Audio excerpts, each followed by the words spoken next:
Meus prezados irmãos e amigos, eu louvo a Deus por mais uma oportunidade que Ele me concede poder estar, pela sua misericórdia, postando mais um comentário de uma das nossas lições da CPAD.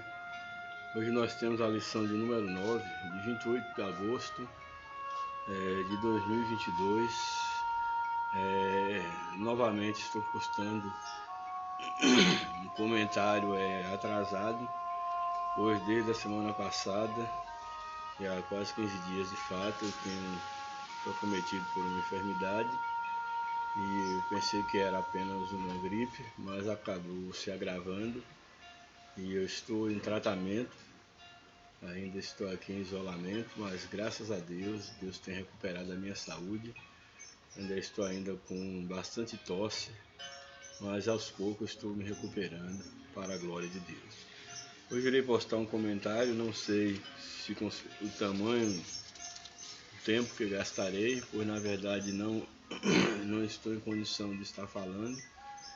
E depois que agravou o meu quadro, é a primeira vez que eu estou voltando de fato assim a falar, a estar gravando um vídeo. Então, aproveitando aí minha garganta, eu quero estar falando nessa oportunidade a lição de número 9, a sutileza do movimento dos desigrejados.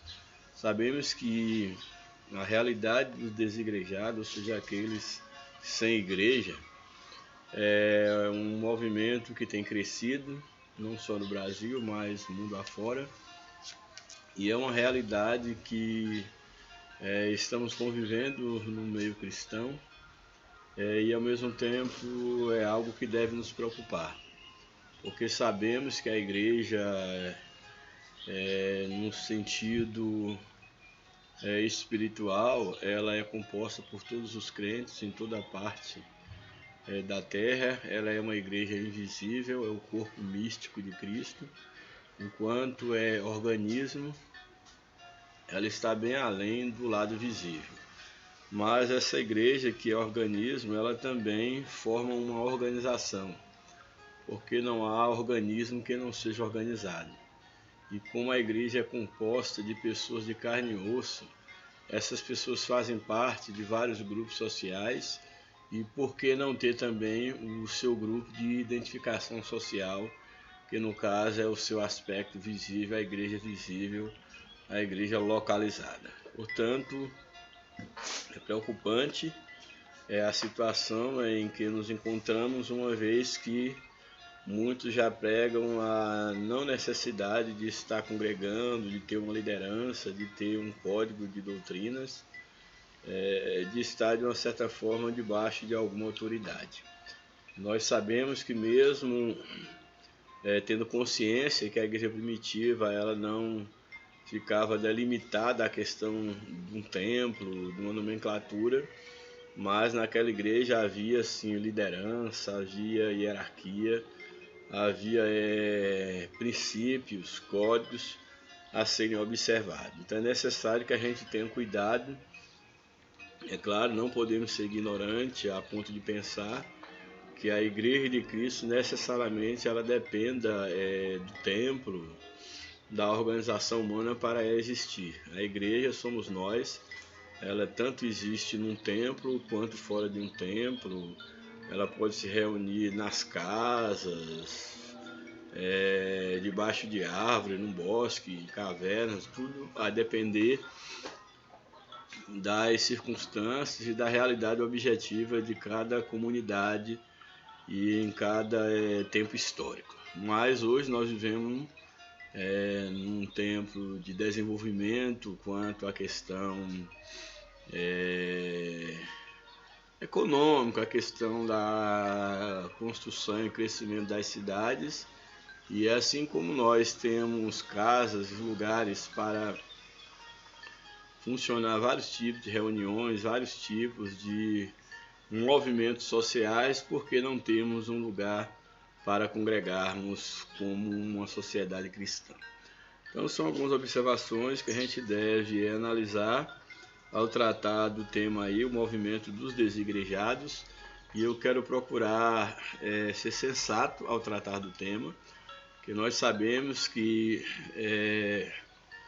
no germe dos desigrejados está exatamente a decepção de muitos com a religião organizada. Sabemos que, infelizmente, vivemos num contexto que frequentar algumas religiões, alguns movimentos religiosos, inclusive que se dizem cristãos, evangélicos, às vezes é melhor estar em casa do que estar frequentando determinado tipo de movimento evangélico. Mas também nós não podemos ser extremistas.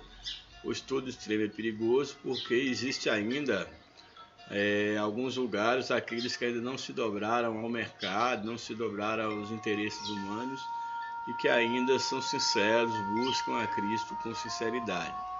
Então hoje nós temos na multiforme sabedoria de Deus, nós temos aí a opção de escolher um lugar, não que esteja necessariamente perto da nossa casa, mas que seja mais perto das Escrituras Sagradas, para que nós possamos então congregar nesse ambiente. Bem, então o título da lição é a sutileza do movimento desigrejados. Começou como algo sutil, hoje já é algo bem notório, já as pessoas que fazem parte desse movimento, elas já não se escondem, elas já têm um certo orgulho em fazer parte do movimento dos desigrejados. Há N questionamentos quanto a esse movimento crescente, não quero entrar no mérito aqui de salvação, nada disso, mas o que eu quero abordar é que não é um fenômeno que se deva considerar normal, se deva considerar natural quanto ao propósito de Deus para o seu povo enquanto igreja, enquanto organismo e enquanto organização. Bem, o textuário da lição está em Hebreus 10, 25, aparece aí na leitura em classe. Eu não vou comentar agora, só vou lê-lo e depois a gente retoma esse termo. Não deixando a nossa congregação, como é costume de alguns, antes admoestando-nos uns aos outros, e tanto mais quanto vedes que se está aproximando aquele dia. Hebreus 10, 25. A verdade prática, o movimento dos desigrejados deve ser visto como um desvio da verdadeira espiritualidade que é expressa no contexto da verdadeira igreja. Concordo plenamente quando a lição, o comentarista, ele aborda que o movimento dos desigrejados deve ser visto como um desvio da verdadeira espiritualidade expressa no contexto da verdadeira igreja. Aqui não estou defendendo as falsas igrejas, aqueles que se dizem igrejas, mas que são igrejas sem Cristo, é um evangelho sem cruz.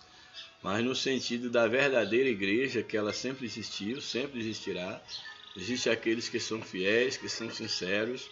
Em relação a esses movimentos verdadeiros que vivem de acordo com a palavra de Deus, são poucos, mas existem, podemos afirmar que viver sem congregar, o ato de estar desigrejado é um desvio do propósito divino, da verdadeira espiritualidade que deve ser desenvolvida em grupo, em família, em corpo. Bem, então nós vimos aí a verdade prática e o textual da lição. Como falei, vou logo para o texto, para a leitura bíblica em classe, melhor dizendo, para que eu consiga minimamente falar um pouco da lição. Hebreus capítulo, a leitura bíblica em classe está em Hebreus capítulo 10, o verso 19 até o verso de número 25, aí do capítulo 10 de Hebreus. O verso 19 nos diz assim: tendo, pois, irmãos, ousadia para entrar no santuário, pelo sangue de Jesus, pelo novo e vivo caminho, que ele nos consagrou pelo véu, isto é, pela sua cruz, e tendo um grande sacerdote sobre a casa de Deus, cheguemo-nos com verdadeiro coração e inteira certeza de fé, tendo o coração purificado da má consciência e o corpo lavado com água limpa. Retenhamos firmes a confissão da nossa esperança, porque fiel é o que prometeu. Esses primeiros versos verso 19 até o verso de número 23 que li, nos traz algo interessante, porque aqui o escritor aos Hebreus, ele chama a atenção dos irmãos, apelando para que, tendo irmãos, ousadia para entrar no santuário. Ou seja, aqui ele toma a figura da antiga aliança, quando tinha ali aquelas repartições do tabernáculo, futuramente do templo, onde tinha ali os pátios, havia ali o lugar santo e o santo dos santos, e ele fala aqui agora sobre o santuário, que na verdade, se nós formos analisar dentro de um contexto maior do que ele está referindo, fala da presença de Deus, ou seja, fala do santo dos santos em termos espirituais, se for analisar, fazendo esse paralelo com o templo. E o que o escritor ele chama a atenção é que nós agora temos ousadia para entrar no santuário. Não é mais apenas no átrio, apenas no lugar santo ou no santo do santo. É bem mais do que isso. Porque aqui ele fala de um santuário espiritual, um santuário nos céus. E ele vai aqui expressar que esse santuário, o qual agora nós temos ousadia de entrar, nós podemos entrar, e não como na antiga aliança, que no santo dos santos, por exemplo, apenas o sumo sacerdote entrava uma vez por ano, depois de fazer oferta pelo seu pecado e pelo pecado do povo. Essa ousadia nos foi adquirida através do sangue de Jesus. Então, através do sangue de Cristo derramado na cruz do Calvário, da sua morte vicária, ele abriu um novo caminho, que é ele próprio é o caminho que nos consagrou. Esse caminho nos consagrou por meio do véu, que foi a sua carne que foi rasgada. Então o véu de separação ele foi retirado, e agora nós temos então um grande sacerdote diante de Deus, que é Jesus, que é o sumo sacerdote da nossa eterna aliança. E agora ele diz então que diante do sacrifício, do mérito de Cristo, dos méritos de Cristo, nós temos agora a ousadia. Nós temos ousadia de quê? De chegarmos a Deus, chegarmos à presença de Deus com um coração verdadeiro, ou seja, sem nenhum fingimento, com um coração verdadeiro e com a fé totalmente voltada, posta em Cristo, que ele vai retratar aqui com inteira certeza de fé.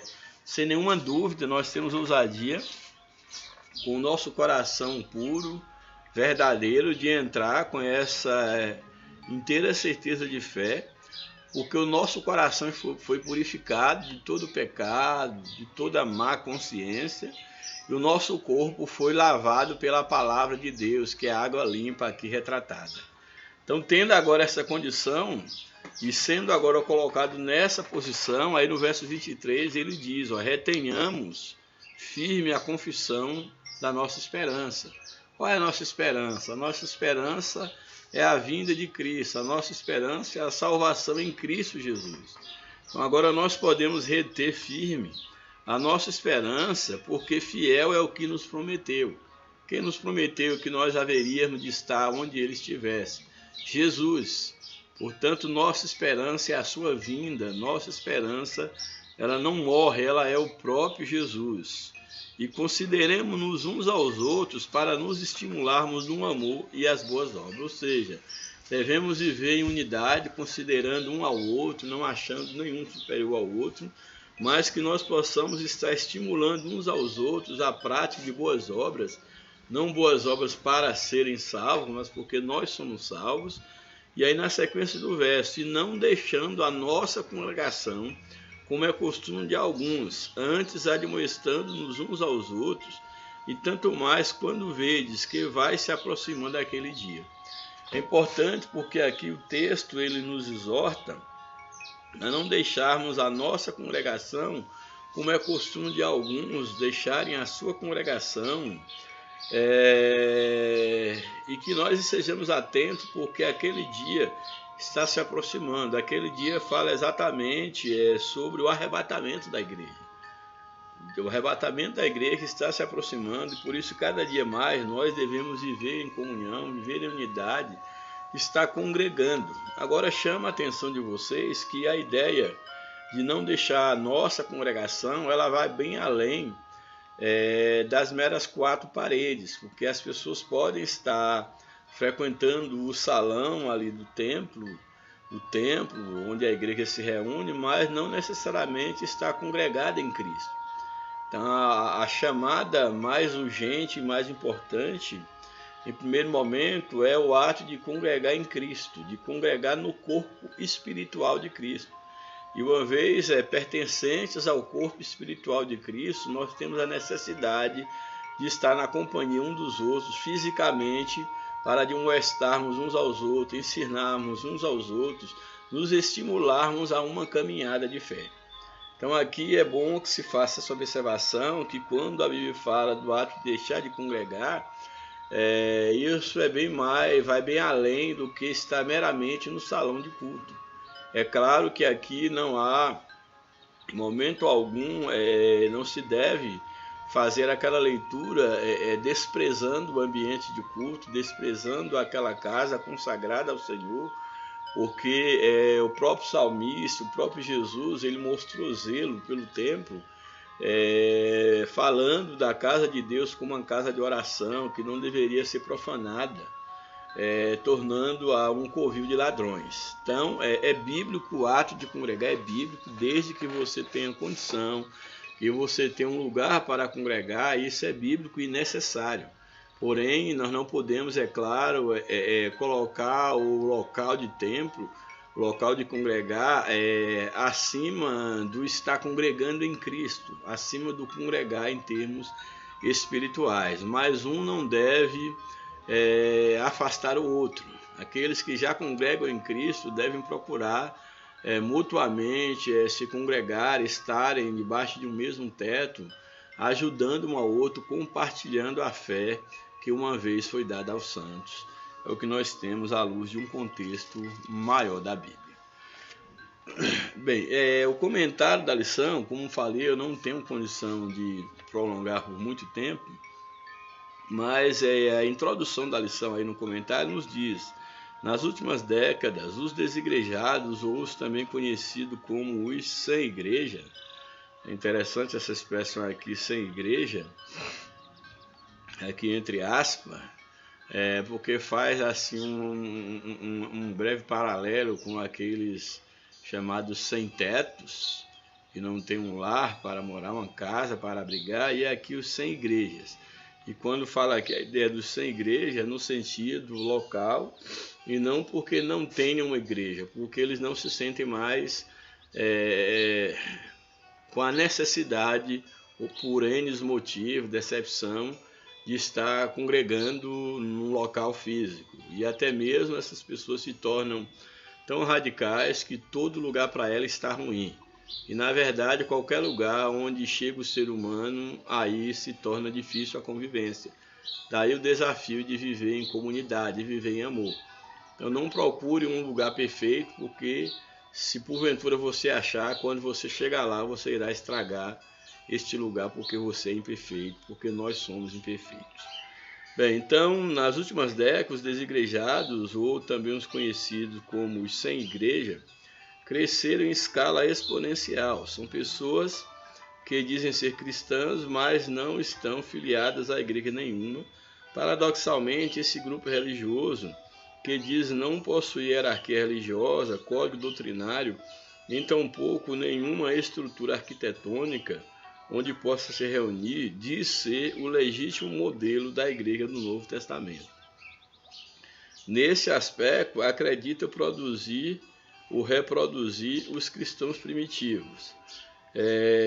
As outras igrejas, por possuírem estrutura organizacional, são consideradas como apóstatas ou desviados do modelo original, mostrado no Novo Testamento. Então, boa parte daqueles que são desigrejados, eles vão um desigrejado assumido, que existe aí muitos aí que de fato não são desigrejados, são falsos desigrejados, que na verdade não querem compromisso com um local específico, mas anda aí frequentando vários ambientes de culto. Então não é assim um desigrejado vamos dizer assim, original, seria apenas um rotulado de desigrejados, mas aqui o desigrejado, no verdadeiro sentido aqui do termo, da lição, é aquele exatamente que se acha que toda organização, toda hierarquia, todo corpo doutrinário, dentro de uma organização, isso deve ser desprezado, porque a igreja primitiva não tinha nada disso, não tinha templo, não tinha hierarquia, não tinha nada disso. Quando não é bem assim que a Bíblia apresenta, que sabemos que a igreja primitiva ela não tinha um local específico, assim, chamado de templo, de igreja, exatamente pelas condições objetivas, de perseguição, condição financeira, etc. Mas não era uma igreja sem liderança, sem um corpo doutrinário, sem uma hierarquia. E mesmo porque também ela reunia nas casas, reunia no caso nas grutas, a depender do contexto histórico em que ela estava vivendo. Então isso não justifica a ideia da repulsa pela igreja enquanto um lugar e que tem uma organização. Então, para esses, eles vão exatamente dizer que eles são a igreja original e os demais são, no caso, heresias, são apóstatas, não são considerados um modelo legítimo da igreja primitiva. Nessa lição, procuraremos entender a natureza desse fenômeno religioso, destacando tanto o seu aspecto social como também espiritual. Dessa forma, a nossa análise procurará entender como pensa um desigrejado, suas crenças e práticas. Feito isso, mostraremos a verdadeira natureza da igreja neotestamentária, que, ao contrário do que os desigrejados afirmam, não é apenas um organismo, mas também uma organização. Assim mostraremos a importância da igreja no plano de Deus e como cada membro da igreja possui uma gloriosa missão. Nós vamos ver que, à luz das Escrituras, cada um de nós, enquanto igreja, pertencentes ao corpo e à organização desse corpo, temos uma missão, temos um papel principal, que é a propagação do Evangelho, e isso deve ser feito de uma maneira organizada, isso deve ser feito de uma maneira estruturada, isso deve ser feito em prol de um bem comum, que é o corpo espiritual de Cristo.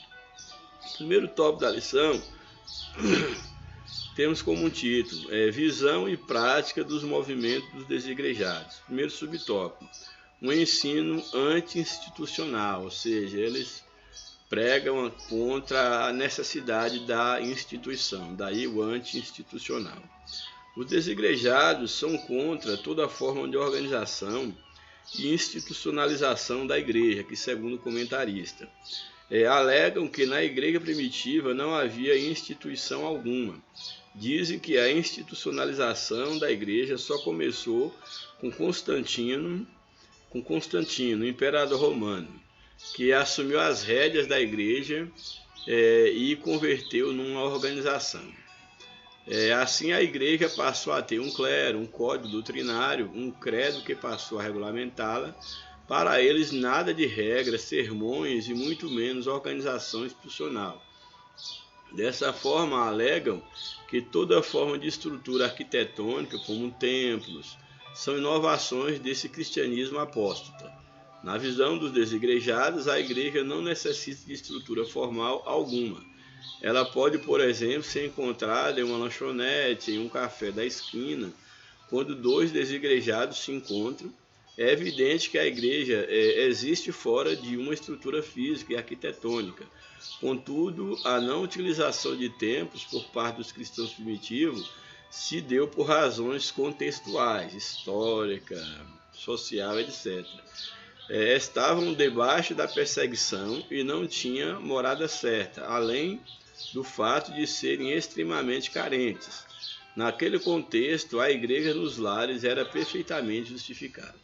O que nós temos nesse primeiro subtópico, um ensino anti-institucional, mostrando aqui que os desigrejados são contra toda forma de organização institucionalizada de igreja. A igreja é apenas o corpo espiritual, e alegam que a igreja primitiva ela não tinha nenhuma instituição, e dizem que a ideia da institucionalização foi uma ideia que surgiu desde quando, a partir do momento em que Constantino I, aí o Grande, esse imperador romano, ele assumiu as rédeas da igreja e converteu a igreja numa organização. É bom fazer um breve retorno em um contexto histórico, sabendo que de fato Constantino primeiro, chamado também de Constantino o Grande, ele de fato ele foi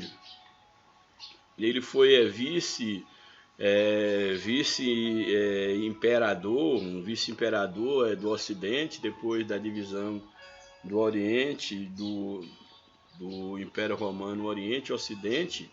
Constantino I ele foi um vice-imperador no Ocidente, já que ficou governado por um imperador e um vice-imperador. E ele era então esse vice-imperador, e ele, a princípio, ele perseguia de fato os cristãos, porém, segundo a história, ele teve lá uma experiência com Deus, uma experiência mística, ao ver uma cruz nos céus, e aí ele remetia aquilo à questão do cristianismo, à morte de Cristo, e que com aquela cruz, debaixo daquela cruz, ele teria condição de vencer os seus inimigos. E então Constantino, ele faz uma espécie de um compromisso com Deus, que vencendo os seus inimigos, ele então se tornaria cristão. E aí, lá no ano de 313 depois de Cristo, nós temos então aí a conversão de Constantino, e ele torna o cristianismo, que até então era uma religião perseguida, ele torna-se um defensor do cristianismo, e aí ele vai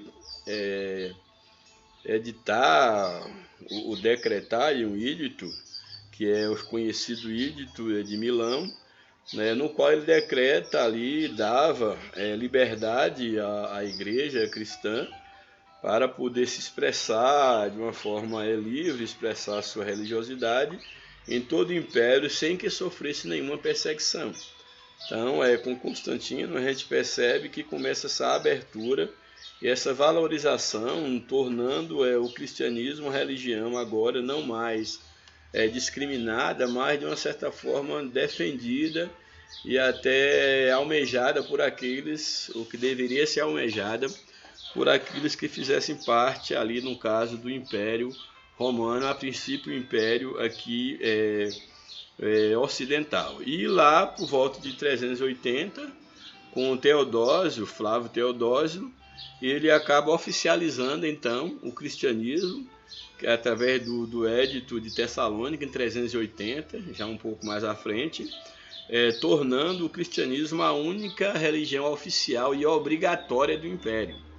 Então agora o cristianismo ele se torna uma religião oficial em todo o Império Romano, e agora, de acordo com os críticos, essa oficialização do cristianismo por Teodósio, aí em 380, e o apoio que Constantino já dava aqui a partir da sua conversão em 313, e tudo isso veio tornar o cristianismo, foi o que oficializou o cristianismo enquanto uma organização, como se antes disso não houvesse organização. E aí alguns católicos romanos dizem então que o cristianismo, que a igreja primitiva, de fato, ela é a igreja católica romana, mas só que a igreja já existia bem antes, não existia como organização, mas enquanto um corpo doutrinário, enquanto uma hierarquia, enquanto um grupo de pessoas que se reuniam nos lares, escondidos, já existia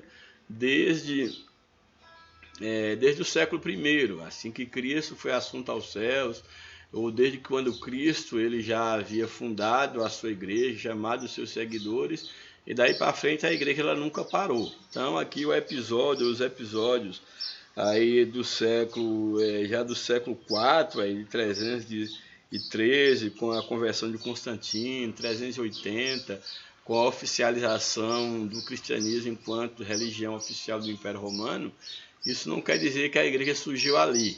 Mas, segundo os críticos, aqui os desigrejados, mais especificamente falando, eles vão atribuir esse ato de organização exatamente ao imperador, no caso aí Constantino, o vice-imperador, e mais especificamente a Teodósio, imperador aí que de fato oficializou o cristianismo enquanto uma religião oficial do Império Romano. Mas isso não justifica, isso não defende de modo nenhum de que não havia, vamos dizer assim, uma organização da igreja. A organização da igreja ela já havia desde o seu início, o próprio ato de Jesus escolher 12 discípulos, se tornaram apóstolos, e a ordem para pregar o evangelho, a ordem para a separação de bispos, presbíteros, etc.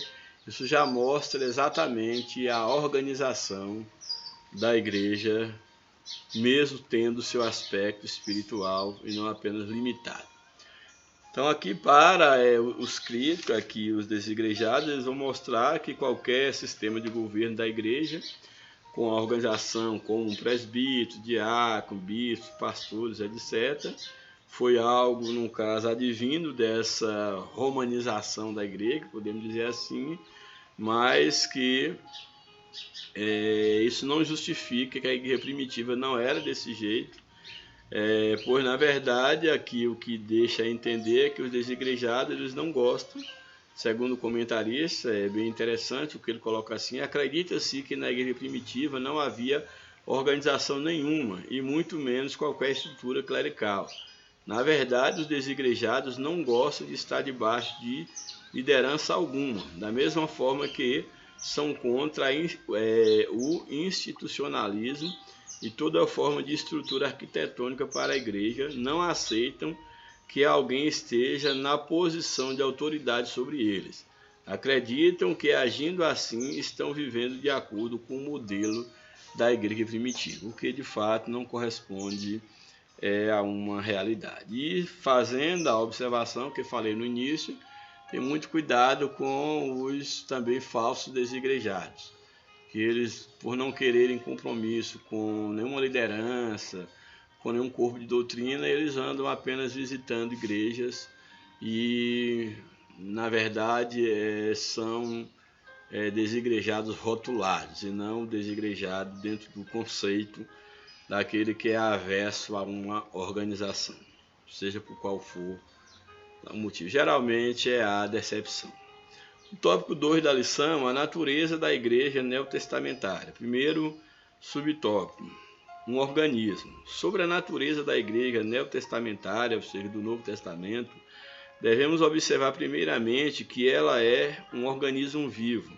Nesse sentido, a igreja é o corpo de Cristo. Assim, a igreja é formada por todas as pessoas convertidas a Cristo, que pertencem a diferentes povos, tribos e línguas. Não há acepção de pessoas. Como um organismo vivo e espiritual, a igreja existe à parte de estatutos, templos ou qualquer estrutura social ou governamental humana. Ela existe, por exemplo, fora das estruturas arquitetônicas. Contudo, possuir essas estruturas físicas hoje não constitui um pecado ou desvio do Evangelho, como quer nos fazer acreditar os desigrejados. Então, a igreja, enquanto organismo, ela está bem além da organização arquitetônica, de regras, etc., humanas, mas isso não quer dizer que a igreja de Cristo ela não possa ser organizada, não possa ter um lugar onde todos se reúnam. Isso não nos dá o direito de dizer que ter uma estrutura física onde todos possam congregar e desenvolver a sua fé, que isso seja algo antibíblico. Não.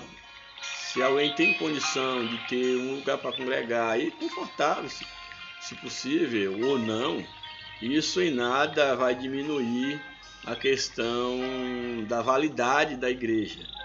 O que não pode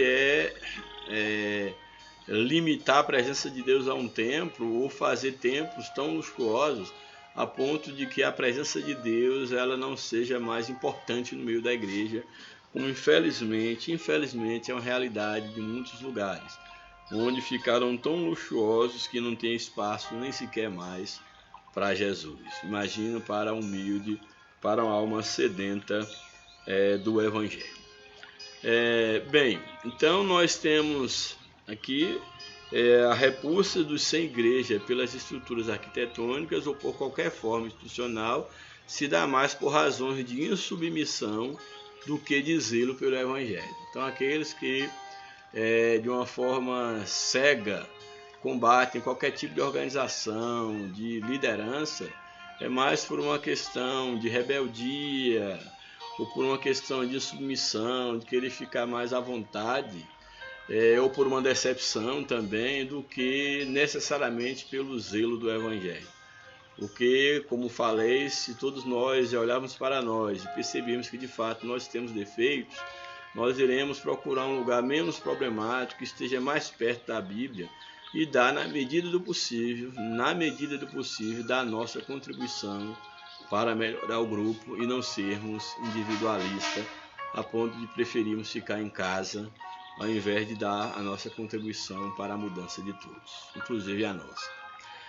O subtópico 2, uma organização. Os desigrejados alegam pertencer à igreja puramente orgânica, contudo, biblicamente, não existe organismo sem organização, função sem forma, igreja sem um mínimo de institucionalização.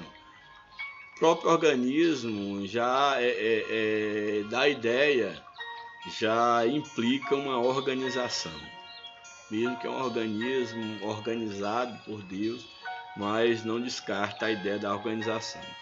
Assim como o corpo humano, que é um organismo vivo, contudo organizado, a igreja também possui organização. A igreja primitiva, por exemplo, tinha um sistema de governo formado por apóstolos, profetas, evangelistas, presbíteros, diáconos, pastores e mestres. Essa mesma igreja possuía seu código doutrinário e disciplinar. Ninguém vivia isoladamente e da maneira que queria. Isso pode ser visto no primeiro concílio ou convenção feita pela igreja primitiva, em que o colegiado apostólico, juntamente com os presbíteros, tomou medidas para regular e disciplinar a igreja que enfrentava problemas de natureza doutrinária. Portanto, querer uma igreja sem liderança, sem regras de disciplina, além de ser um mito, é também uma heresia. Ou seja, conceber uma igreja sem organização, sem regra, sem um corpo de doutrina, isso é um mito, isso é uma heresia. E o tópico 3 da lição e o último, a importância e a necessidade da igreja. Primeiro subtópico, a igreja como família de Deus. A igreja é a família de Deus. Como família de Deus, a igreja tem Cristo como seu cabeça. Contudo, como acontece com toda a família, a igreja também possui comando, direção e regras, às quais deve se submeter. Os cristãos verdadeiros, portanto, como acontecia na igreja primitiva do primeiro século, como acontecia na igreja do primeiro século, devem se reunir para adorar a Jesus Cristo como o Senhor da igreja. É nesse contexto que acontece a integração do crente na igreja local. O importante nisso tudo é o sentimento de pertencimento ao corpo de Cristo que o grupo proporciona. Não podemos ser igreja sem sermos antes uma família. Nesse aspecto, a igreja deve discipular seus membros a fomentar a comunhão uns com os outros. O sentimento de irmandade, respeito e reconhecimento mútuo deve dominar os ambientes da igreja local. Então mostra aqui que enquanto família é um dos símbolos da igreja, a família, é necessário que a família esteja unida, que a família leve a cada um dos outros, a família se ajude para que de fato ela possa ser bem estruturada, ela seja uma família forte. Hoje sabemos que uma das estratégias do inimigo para destruir a sociedade é fragmentar a família, é romper com os modelos bíblicos para a família, para a moral, para a questão da educação, dos valores. Então, de fato, o inimigo tem ganhado espaço na sociedade, exatamente destruindo a família. Porém, a família, a igreja, enquanto família, ela deve ser cada dia mais fortalecida. Porque se a sociedade ela está enfraquecendo por causa da fraqueza das famílias, a igreja também ela será fraca se ela não viver com uma grande família de Deus. E o subtópico 2, o último subtópico da lição, a igreja como testemunha da salvação, ou seja, a igreja ela foi chamada para ser uma agência de salvação, para testemunhar da salvação de Cristo. E nada melhor para fazer isso do que ela ter uma organização, um ponto de apoio, de distribuição de tarefas, de atacar as necessidades mais urgentes da sociedade, de poderem unir, somarem força para que o trabalho ele seja um trabalho expansivo. Jesus ele escolheu, preparou por mais de 3 anos 12 discípulos para poder fazer a obra da evangelização, e nós somos continuidade desse trabalho que foi iniciado por Jesus de uma forma muito organizada.